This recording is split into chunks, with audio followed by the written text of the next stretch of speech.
Back on the blue today, just what's kind of the mindset, kind of flipping the page here, getting back into conference play mode? It's just really exciting getting back to conference play, and we're just going back to the 1-0 mentality. Just like we have been all season, just being able to go 1-0 each week is going to make us be super successful. I don't want to say easier, but just to trying to move past the Notre Dame game, knowing you do have another goal kind of to lock back in, the conference title and stuff. Does that mindset, does that make it, I don't know, easier to get past that loss, but just kind of refocus for the second half here? I think just knowing that we have everything left at the end of season still, and just being able to, like I said, go 1-0 through the week no matter what, and going into conference play, it's just staying with that same mentality. Now that you guys have had a chance to watch that Notre Dame game, what are you seeing from that film? I think there was just a lot of miscommunications from the front end and the back end, and I think we could have played very well, or play a little bit better together. I think we played very well as a defense as well as an offense, but there was a lot of missed opportunities that we could have taken. Overlaying somebody that's that good help you as you move down the stretch, you think, the experience gained? I think just knowing that, I mean, there are better teams, there are bigger conferences and stuff, but I think knowing that we can play with a team like that just gives us the confidence to continue through the season for sure. What do you see from New Mexico's offense? Obviously, they have a very wide open playbook. Yeah, I think we see there's a lot of run in their offense. They have a few really good tight ends and a few really good running backs, and I think just knowing that we need to stop the run to be able to, especially at the edge position, rush the passer is going to be really important for us. They've been a lot really creative with their offense. How do they keep you on your toes? They have a nice mix between run and pass. I mean, they do run the ball a lot more, but they do a lot of different things with their tight ends as well as the running back. So really being able to just know your keys and communicate in the front and the back end is going to help us out a lot. Chatting with coaches yesterday and asking them about the penalties through the season, and they were blaming himself and saying it's coaching and this and that. But from the player point of view, where do you think all these penalties are coming from across the team? I think it's just you have to do your job. I think one thing that Coach D talks a lot about is sins, self-inflicted negatives, and really just trying to eliminate those starting in practice is going to help us out a lot, and then it'll play into the game for sure. I'm trying to remember the exact words, but Coach T said one reason, basically performance anxiety, the crowds, everything else. Do you think that could be a reason for anyone, or is that not even a thing? Yeah, I think playing in front of a bigger stage and a more crowd, like a bigger crowd, is going to affect a few players differently. But I think that can play somewhat of or make an impact on some players for sure. How do you evaluate how you've played personally so far this year? I think I've played well. There's a lot of growth that I can still make. I think there's a lot left on the table for me to really take and continue to grow, especially through practice and in the games for sure. I know people may look at the sack numbers, whatever, but I mean, there's more to it. I mean, Braxton had one tackle against Air Force and played great. So, I mean, it's not always about the numbers, but how do you look at maybe trying to get to the quarterback, a little bit more? I think one big thing is just doing my job in general. I'm not going to make the play every time, especially when it comes to pass rush. Just being able to keep my pocket leverage and be able to get to where I need to be, and if someone else gets the sack, I still get a win just because I'm still keeping the quarterback and helping keep the quarterback in the pocket and getting my other teammates sacks. Overall, the pressure you guys are getting, are you guys happy with that? Or Yes, I'm still extremely happy with. I love the way that Coach Chins runs our defense, and I think he runs it very well, and it's very nice playing for Coach Chins.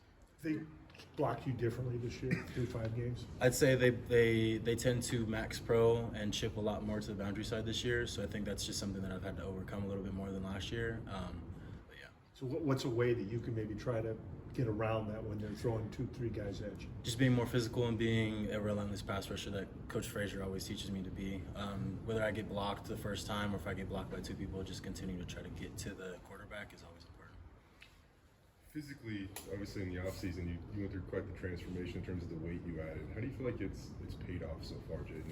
I think the weight that I added helped out a lot in the run game. I think it's helped me stand my ground a lot more, especially with bigger offensive tackles like guys from Notre Dame. They lean a lot more, so being able to have the weight that I have now helps me out just with my strength and being able to hold my ground and get off the blocks when I need to. How about how much you're playing too? I mean, you play a lot of snaps for your position. Did you miss a snap against Notre Dame? There was a few. I did miss a few snaps. Okay, all right, but yes. still, like it seems like you're playing a lot though too. So yeah, I think just a lot of the endurance was built in the off season, knowing that coming into the season that I'm going to get a substantial amount of the reps. So just being able to know that and have the mentality that I'm probably not going to come off the field as much, and just being able to do all I can every single play of the game. We knew it was going to, like mentally you were going to have to grow this year and stuff like that. What's that process been like for you? I think it comes a lot with my football IQ, knowing just like watching a lot of film with our defense as well as whoever we're playing, and just being able to know like what run plays may be coming, whether they're going to throw the ball or they're going to run the ball, just different things like that. You've got a quarterback you're facing this weekend, 6 interceptions. I don't know how much you've watched it. Do you know this guy more from pressure, disguising coverage? Do you guys have a plan yet? How are you going to attack him? I don't think we have a full plan in yet, but we're definitely going to pressure him as much as we usually do for sure. What do you see out of like when New Mexico throws at opposing defenses? Because Jason Eck, even since he's been at Idaho, man, like once or twice a game, you find something that looks a little funky, a little tricky. What have you seen from them in those regards? I see a lot of trick plays. They start the games with a lot of trick plays, so just being able to communicate in the back end and the front end and just read your key every single play. You don't really know when it's going to come, so just knowing that they're going to have a lot of trick plays in, especially for a game like this, so it's important to know that. Is it wild how, like, I know they threw a pick on one of them last week, but is it wild how effective they are usually too? Yeah, I think it catches a lot of people off guard because you're not going to really fully expect the trick play at the certain time that they do them, so just knowing that it's going to come no matter what, so just being very known in that. The 17 missed tackles, I know some of those came on like 2 plays. Do you see that still being an issue overall and stuff? I know you touched on it, but I think that's one big thing that Coach Shins and all the defensive staff is really touching on this week, and we have to hone in on the fact that we need to, especially with the reps that we get, just tagging the hip, and then just the tackling drills that we go through, being super, super intentional on every rep that we get. how hard is that? I mean, it's not like we always talk about it in the middle of the season to work on it in practice. I'd say it's a little difficult just because we can't really do full live tackling due to the fact that we are close to halfway through the season. So just being able to, like I said, be super intentional with the lower intensity reps. So whether it's on a bag or on a pop-up, no matter what it is, just be super intentional with it. Jayden, what are the emotions of this team coming off that loss? I mean, I know you kind of got that 24-hour rule, shake it off, look ahead, but how do you do that after a game like that to refocus ahead of a pretty big Mountain West showdown?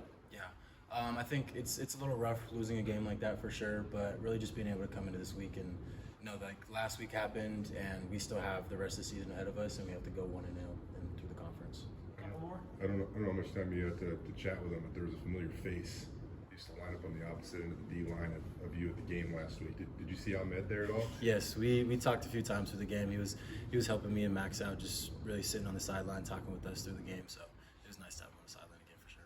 Do you still catch up much with him at all or anything like that? Yeah, I'll talk to him every now and then. He's still one of my good friends. So yeah.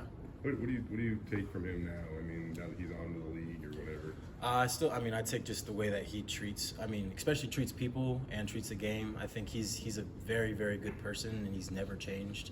He's gone through a lot, and he's still getting a lot of praise. But I think he's still just an amazing person, no matter what happens. I know you talked about 1-0 every single week, but among the leadership group with the players, what's just been the message among you guys?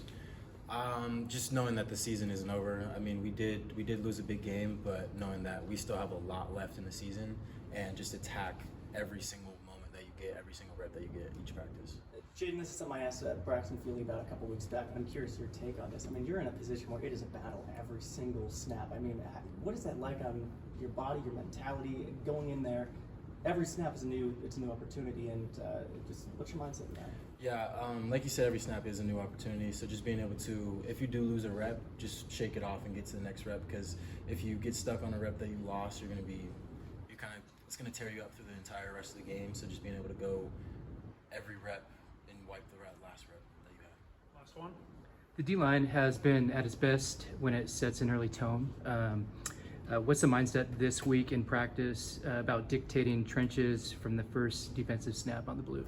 One big thing that we do here on the defense is just stop the run. That's one thing that coaches really emphasize for us. So just being able to start fast and stop the run opens a lot more for us as a defense.